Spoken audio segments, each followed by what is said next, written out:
काफी पे हाँ, मतलब उस दिन उस 13 दिन जनवरी को हम 13 लोग आए जनवरी को जो पटना आए अपॉइंटमेंट थे। हो रहा था पटना वेरिफिकेशन डॉक्यूमेंट तो लल्ला हमारा बिहार सरकार में नौकरी हो जाएगा सरकारी नौकरी बिहार के लिए एक अलग टैग है। हाँ, तो हाँ। क्या रिएक्शन था आपके परिवार के लोगों की कि आपको सरकारी नौकरी मिल गया है? बिहार में एक टैग होता है कि सरकारी हाँ, नौकरी हाँ, बहुत बड़ा चीज है वो भी बिल्कुल। बीपीएससी टीचर की हाँ, नौकरी। हाँ, हाँ। तो कैसा रिएक्शन रहा परिवार में कौन सबसे अच्छा याद किस पल को कैसे याद करते हैं आप?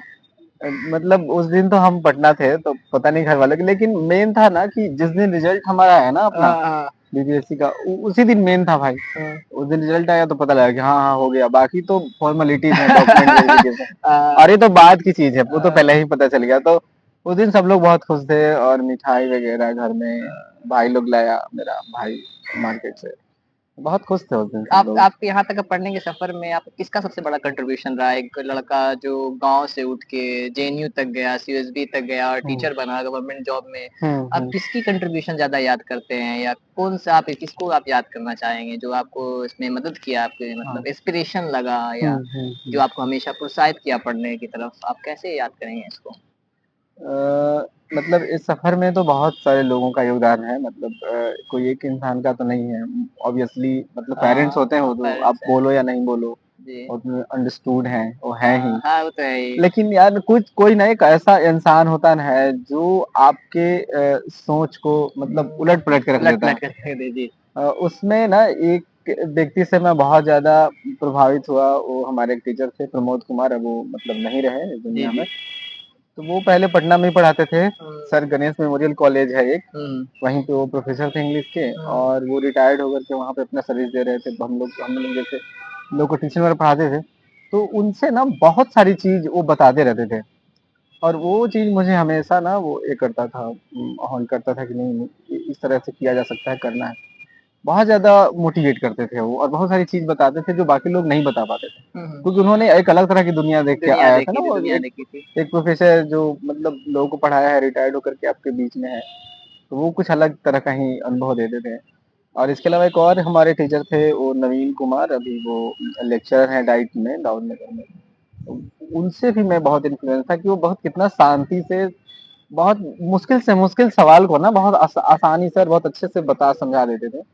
लगा था कि उनसे पढ़ के समझ के कुछ अलग तरह से ही फील हुआ। बहुत सारी चीज जो आपको नहीं समझ में आ रहा था, वो सब कुछ समझ में आने लगा था। हम्म।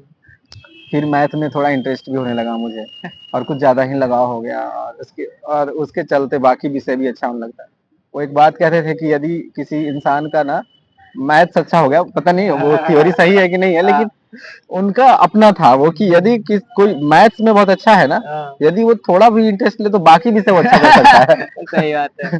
तो उनसे ये चीज मैंने सीखा, और बाकी विषय ऑब्वियसली बहुत अच्छा हो गया, तो उनका थ्योरी मेरे ऊपर तो लागू हुआ भाई एक तरह से। बिहार में मैं वैसे भैया देख रहा हूँ कि मैथ के बारे में आपने जिक्र किया लिटरेचर इंग्लिश की तरफ आप किसे प्रभावित हो गए? बिहार में एक इंग्लिश बड़ा धब्बा है कि इंग्लिश सीखना हाँ, डिफिकल्ट लगता है बड़ा बाप रे बड़ी बातें हैं। हाँ। तो लिटरेचर इंग्लिश की तरफ आप क्यों अट्रैक्ट हो गए? लिटरेचर से आपने जेएनयू से करा तो आप इंग्लिश लिटरेचर में अट्रैक्ट हो गए इंग्लिश लैंग्वेज की तरफ बिहारी के लिए स्पेशली तो कैसा हाँ, लगता है आपको? और बहुत ही अच्छा फीलिंग है। या इसका ना थोड़ा सा मैं बताऊं कि शुरू में वो प्रमोद सर वो इंग्लिश के ही थे प्रोफेसर, अ, उनसे थोड़ा बहुत सीखा। तो वो जब इंग्लिश बोलते थे ना, तो हम लोगों को कुछ एबीसीडी उतना अच्छा नहीं आता था, अ, और वो इंग्लिश बोलते थे, उनको सुन के लगता था कि यार ये क्या मतलब अलग चीज है, हम्म। ये कुछ अलग तरह के टीचर है, इतना बढ़िया इंग्लिश बोलते हैं, कुछ समझ में नहीं आता है। तो एक सपना होता है ना कि हमको भी बोलना है, हमको भी सीखना है। तो वो चीज था, और एक और थे सर, उनसे सीखे, और मैट्रिक वगैरह मैथ्स में अपना आईएससी किया मैंने, आईए नहीं किया। बाद में था कि आर्ट्स के ह्यूमैनिटीज के सब्जेक्ट में ना मेरा इंटरेस्ट बहुत ज्यादा होने लगा था, और लोग भी कहने लगे कि यदि आप मतलब अच्छे जॉब के लिए, सिविल सर्विस के लिए जाते हैं, तो मैक्सिमम लोग ह्यूमैनिटीज के होते हैं। तो वो चीज मुझे अपनी ओर खींचा, और मैं उसमें थोड़ा रुचि लेने लगा। हम्म और जब सीरियसली में जब एडमिशन ले रहा था, हम्म उस समय था कि सब्जेक्ट चुनना है, आप भाषा में हिंदी इंग्लिश में से कोई एक चुन सकते हैं, अभी भी शायद वही होगा। वही चल रहा है अभी सर। और इकोनॉमिक्स, पोल साइंस में कोई एक चुन सकते हैं। लिटरेचर है, लिटरेचर और इंग्लिश और हिंदी में कोई एक चुन सकते चुन हैं। सकते हैं आप। शुरू में तो इंग्लिश ही होता है, बाद में लिटरेचर वगैरह इकोनॉमी या पॉलिटिकल साइंस में चुन सकते हैं, और हिस्ट्री सबको पढ़ना हिस्ट्री है। सबको पढ़ना तो है। हिंदी और इंग्लिश में सोचा कि यार उस समय था मेरा दिमाग उसके लिए, गवर्नमेंट जॉब के लिए, एसएससी, ये सब चीज के लिए। टिपिकल तो लगा कि इंग्लिश लूंगा ना तो इंग्लिश मेरा ठीक हो जाएगा तो एसएससी में काम करेगा इस विचार को। लेकिन क्या वहां पे उन लोगों ने बेसिक्स इंग्लिश लिटरेचर के चीज जब पढ़ाने लगे, पोएट्री पढ़ाने लगे, टाइप्स पढ़ाने लगे, तो बहुत अलग तरह की दुनिया मुझे दिखने लगी। शुरू में तो काफी दिक्कत हुआ, लेकिन बाद में धीरे धीरे इंसान सीख जाता है, पढ़ते लिखते लोगों के संपर्क में रहते जानते हुए। तो वो था। और तीसरा साल सब्जेक्ट एक छोड़ना होता है। तो मेरे दिमाग में चल रहा था कि मैं इंग्लिश को छोड़ूं या पॉलिटिकल साइंस को छोड़ूं। तो इसके लिए ना मैंने कुछ, उस समय गर्मी का छुट्टी हुआ था 4th सेमेस्टर के बाद, घर आए थे 1.5-2 महीने के लिए। तो उस दौरान में बहुत सारे सरकारी विद्यालय में जो पढ़ाने वाले टीचर थे उन सबसे मिला और पूछा कि भाई कौन सा विषय का स्कोप ज्यादा है, इसमें मेरा मतलब ज्यादा स्कोप हो सकता है सीखने का। तो सब मैंने मेजोरिटी ने, सब लोगों ने ही बताया कि आप इंग्लिश ही लो, क्योंकि इंग्लिश के टीचर की बड़ी दिक्कत है बिहार में और तुरंत हो जाएगी जॉब वगैरह, इस तरह का था। तो मेरे वहाँ पे सीएसबी में एक प्रोफेसर थे आलोक गुप्ता सर, वो बहुत मेरे फेवरेट सर थे। तो उनसे मैं पूछने गया कि सर मैं क्या लूँ, पॉलिटिकल साइंस लूँ या इंग्लिश लूँ। तो उन्होंने बोला कि पॉलिटिकल साइंस लो, उसमें भी इंग्लिश अच्छा हो सकता है। तो मैंने उनके बात को सोचा, फिर दरकिनार कर दिया, फिर बोला कि सर मैंने तो इंग्लिश ले लिया थोड़ा सा। अब मतलब अब नाराज भी पता नहीं हुए या क्या, लेकिन उनको रिएक्शन देख के तो ये लग रहा था कि, लेकिन ठीक था। उसके बाद फिर मैंने उसमें मेहनत करना शुरू किया, क्योंकि जिस क्लासमेट जो मेरे थे वो काफी मतलब अच्छे जानने वाले थे इंग्लिश के। उनका जो पढ़ाई लिखाई बैकग्राउंड था ना वो काफी अलग था, बहुत अच्छे स्टूडेंट थे सारे। तो मुझे थोड़ा ज्यादा मेहनत करना था, क्योंकि मैं बिहार बोर्ड से और इंग्लिश एज अ सब्जेक्ट मैंने बहुत अच्छे से पढ़ के नहीं गया था।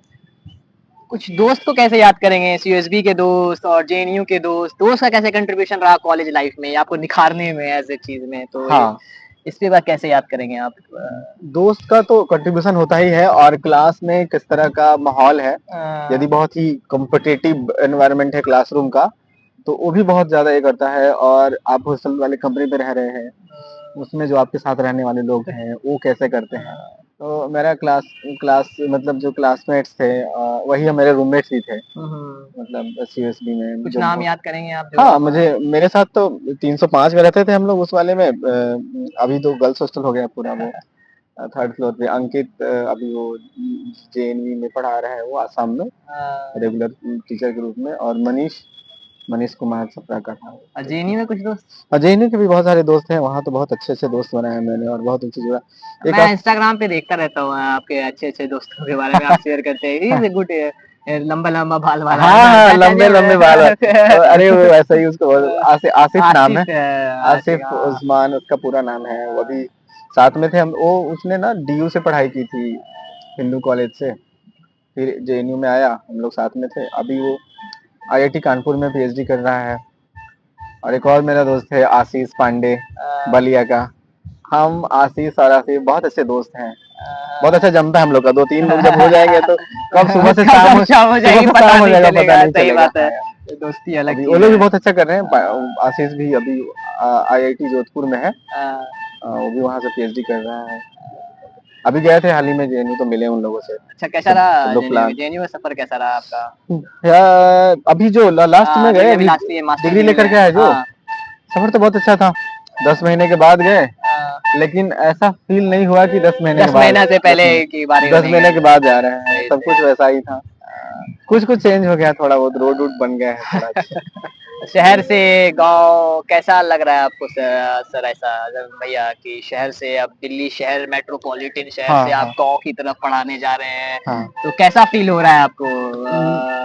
मुझे ना शुरू से ही गांव मुझे गांव वाले आदमी रहे हैं, गांव के आदमी रहे हैं, गांव वाली जिंदगी मुझे बहुत अच्छी लगती है। और मैं तो ये भी कहूंगा कि जेएनयू भी जो जगह है जहाँ रहते थे वो भी एक गाँव ही है। आप गाँव में रहते, आप शहर जाते हैं जब गाँव से, तो क्या मिस करते हैं?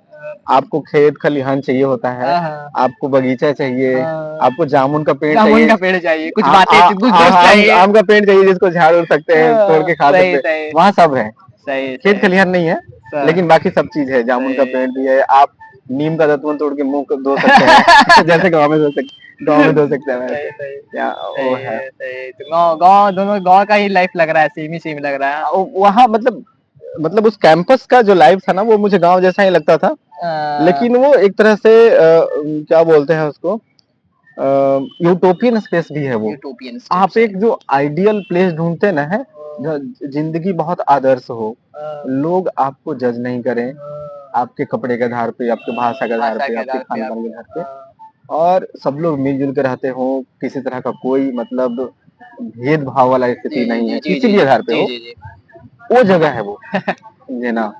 और साथ में गाँव भी है। सही सही। किताबें पढ़ते हैं आप? किताबें किताब तो मैं पढ़ रहा हूँ, अभी भी पढ़ रहा हूँ। क्या पढ़ रहे हैं अभी बताइए? अभी मैं एक मनु भंडारी का एक नोवेल है, वो चाइल्ड लिटरेचर का है। वो मनु भंडारी चाइल्ड लिटरेचर पे अच्छा लिखते हैं। उनका एक है एक क्या नाम है उसका, आपका बंटी। आपका बंटी, हाँ। वो मैं पढ़ रहा हूँ अभी। आपका फेवरेट राइटर कौन है? फेवरेट राइटर पिछले कुछ समय में ना मैंने हिंदी लिटरेचर को बहुत ज्यादा पढ़ना शुरू कर दिया है। वैसे तो स्टूडेंट हूँ इंग्लिश का, लेकिन हिंदी साहित्य से मुझे कुछ ज्यादा ही प्रेम है। इसलिए भी क्योंकि वो भाषा बहुत प्यारी है, अपनी भाषा जैसी है। और मुझे एक राइटर, मुझे खोजते हुए मैं जेएनयू के लाइब्रेरी में, सेंट्रल लाइब्रेरी में खोजता था किताब जाकर के, हिंदी वाला जो हिंदी लिटरेचर की किताबें थी, उसमें एक इंसान मुझे मिले, मिथिलेश्वर। मिथिलेश्वर वो आरा के हैं, और वो इतनी अच्छी सी कहानियां लिखते हैं कि आपको मैं क्या कहूँ। आपको यदि कभी टाइम मिले तो उनका कहानी संग्रह है जमुनी। वो राइटर है मिथिलेश्वर, आप उनका पढ़िएगा। इतने मुझे लगता है कि फणीश्वर नाथ रेणु से मिलता जुलता उनका कहानी का है, मतलब बहुत आंचलिक कहानी जैसा है, लोकल कहानी है, और वहाँ का जो इशू है उसको, और गांव घर की जो बातचीत होती है वहाँ का, जो एक भोजपुरी का कुछ कुछ लाइन ऐड कर देते हैं उसमें। आप कभी मुझे दीजिएगा, शेयर कीजिएगा, मैं पढ़ना चाहूंगा। मैं गाँव, पता है मैं आपको वो गिफ्ट कर दूंगा किताब, मैं भेजता हूँ, आप अपना एड्रेस भेज देना मुझे, मैं भेजता हूँ। मैं भी किताबें से बोलता था, कुछ किताबें जो आपको इंस्पायर किया, एक दो किताब जो हमारे ऑडियंस को बताना चाहेंगे कि पढ़े, बच्चे को बताना चाहेंगे जो पढ़े और समझे। जैसे मैं अपना बताता हूँ शॉर्ट बीन की, मैं विंग्स ऑफ फायर से बड़ा इंस्पायर हो गया। पहली किताब जो मैंने पढ़ी अपने जीवन में, एपीजे अब्दुल कलाम। एपीजे का, मैं अपना बता रहा हूँ मैं लाइफ का। जब मैं पहली किताब सीरीज में जाके पढ़ी, किताब खरीदी मैंने, पता है खो गई हॉस्टल में लाइफ में, कि मुझे मालूम नहीं कि मुझे मेरी कहानी किसी के लिए प्रेरणा हो सकती है, मगर ये हो सकता है। कोई मासूम बच्चा इसे पढ़े और उसके दिल में लौ जगे, उसकी अग्नि की उड़ान से वो लौ परवास हो जाए। अरे वाह, ये लाइन मुझे हिट कर गई कि ये बंदा क्या है, मतलब उसको पढ़ना चाहिए। तब मुझे पढ़ाई की तरफ बुक से बहुत लगाव हो गया। मैं अभी किताब बहुत सारा पढ़ता रहता हूँ, कलेक्शंस हैं। हिंदी लिटरेचर में भी मेरा इंटरेस्टेड अभी बहुत सारी चल रही है। तो कुछ अभी मैं अपना किताब भी लिख रहा हूँ। अरे वाह, आई एम राइटिंग इन बहुत बढ़िया, बहुत बढ़िया। So I am doing creative myself and finding myself in the self development. तो एक दो किताब आप बता दें जो हमारे ऑडियंस को लास्ट के सफर में जो पढ़ना चाहिए विद्यार्थी को। एक ना कुछ समय पहले मैंने पढ़ा था, पता नहीं ऑडियंस का तो अपना अपना मतलब चॉइस होता है ना। मुझे ना एक अभी अतुल कुमार राय का 2 साल पहले मैंने किताब पढ़ा था, उसका नाम है चांदपुर की चंदा। चांदपुर की चंदा, वो एक लव स्टोरी है, बहुत अच्छी कहानी है लेकिन। और इसके अलावा मुझे नीलोत्पल मृणाल की वो डार्क हॉर्स नॉवेल जो है, वो मुझे बहुत ही अच्छा लगा था। उस समय मैं उधर ही सीरियसली नहीं था, मैं आपके हॉस्टल में जाके आपके रूम में मैं बहुत अच्छी किताब देख के अट्रैक्ट हो जाता था। यार किताब ये क्या है, ये क्या है, इसके पास कलेक्शन कैसा होता है ना कि 12 करके साइंस करके आते, तो किताबें देख के आपको बहुत मैं अट्रैक्ट हो जाता था। तो भैया अपना बुक लिस्ट देंगे, शेयर करेंगे, मैं आपसे शेयर करूंगा। ठीक है, तो इस सफर में बस यहाँ आगे मिलूंगा, क्योंकि इनको फिर आगे और भी बातें होंगी, फिर और सफर में मिलते रहेंगे। पटना शहर में पटना शहर हमारी राजधानी है, हर बिहारी को यहाँ मिलना चाहिए। और मैं सबसे बड़ा स्वागत मैं भैया करना चाहूंगा जो आए हमसे मिले। और बहुत बहुत शुक्रिया आपका, बहुत बहुत शुक्रिया कि और अच्छा रिलेशन। आपको भी बहुत बहुत धन्यवाद, आप आए इतने दूर से, आप इतना ट्रैवल करके रात में। मेरी फर्ज है, आप सीनियर है हमारे, आपका इज्जत करना हमारे। ठीक है, चलिए ठीक है।